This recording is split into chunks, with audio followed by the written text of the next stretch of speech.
Ukiangalia kwa maana kwamba Octavio Anoro ni mtu ambaye amehudumu pale LLGN, kwa maana kwamba La Liga General Network, kwa hiyo kuweza kuikuza brand ya La Liga kwenye nchi tofauti tofauti, na miongoni mwa nchi ambazo ameshawahi kwenda kufanya kazi miongoni mwao ni nchi ya Japan, lakini pia ashafanya kazi ukanda wa Asia pia. Ukiachana na Japan iko Asia, lakini pia kuna baadhi ya nchi za Asia pia alikuwa anakwenda kufanya kazi kwa ajili ya kuweza kwenda kuikuza brand ya La Liga katika mataifa ambayo bado yalikuwa hajafikiwa na La Liga.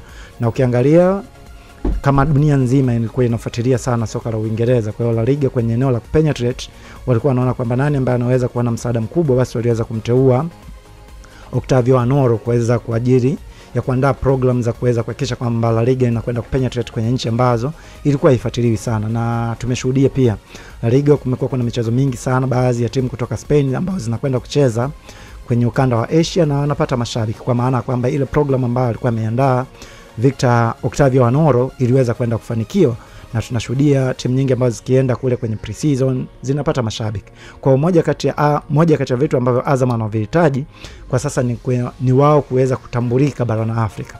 Unawezaje kwenda kutambulika barani Afrika? Maana yake lazima uwe na mtu ambaye atakuwa na vision ya kuweza kuitoa Azam hapa na kuifanya kwa Azam hiyo ni miongoni mwa brand ambayo inatambulika Afrika nzima.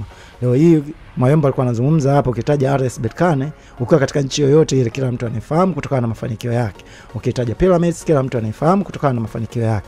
Kwa pia Azam na wao pia lazima labda mtu akienda Ushelisheli, mtu akitaja Azam awe anafahamu Azam ni nini na inadili na vitu gani.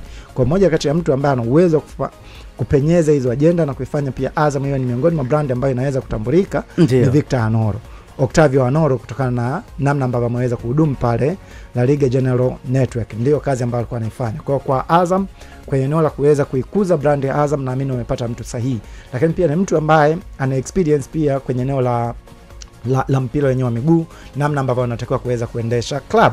Kwa hiyo kwangu mimi binafsi kwa club kama Azam kuna baadhi ya vitu ambavyo vilitakiwa kuweza kubadilika ili waweze kuingia na kuweza kushindana. Moja kati ya vitu ambavyo Azam alikuwa anahitaji kuweza kubadilisha ni namna gani ambavyo wanaweza kwenda kusajili wachezaji na namna gani ambavyo wanaweza kwenda kupata walimu ambao wanaweza kwenda kusaidia Azam kufanikiwa. Na tumeshuhudia katika miaka mingi ya hivi karibuni Azam walikuwa na struggle. Wanaweza kawa na wachezaji bora lakini wakakosa mwalimu ambaye ana quality ya kuweza kwenda kuiongoza Azam ili iweze kufikia kwenye nchi ya ahadi. Kwa kipindi hapa tulikuwa tunaona Azam ambayo ina Jibril Sila, ina Kipre, ilikuwa ni yule Kipre Junior, Faisal Salm. Ulikuwa unaona kwamba wana timu ambayo inaweza kwenda kushindana, wakati hata ule kiungo kutoka Ghana ambaye msimu wake wa kwanza alifanya vizuri sana, kwa maana kwamba James Akaminko, lakini bado Azam walikuwa na struggle. Kwa nini? Kwa kuwa walikuwa hawana mwalimu ambaye ana experience kubwa. Kwa kipindi Azam walikuwa na walimu ambao wana experience kubwa lakini hawakuwa na timu bora. Kumbuka watu walikuja kama kina George Chicken Manuel Ndamina, ni mwalimu ambaye ana historia kubwa, ameshaifika mpaka kwenye hatua ya semi final ya CAF Champions League kuwa na timu kutoka Zambia, Zesco, lakini bado ulikuwa uioni Azam kuwa na wachezaji bora ambao wana uwezo wa kumpambania mwalimu. Kwa kipindi hiki ambacho Azam wana mwalimu ambaye ni mwalimu wa daraja la kwanza barani Afrika, kwa maana ya Florent Ibenge, na wana baadhi ya wachezaji ambao wana ubora mkubwa sana. Hapa nazungumza kina Faisal Salma, kina Barakat Hamid, miongoni mwa wachezaji ambao wana profile kubwa.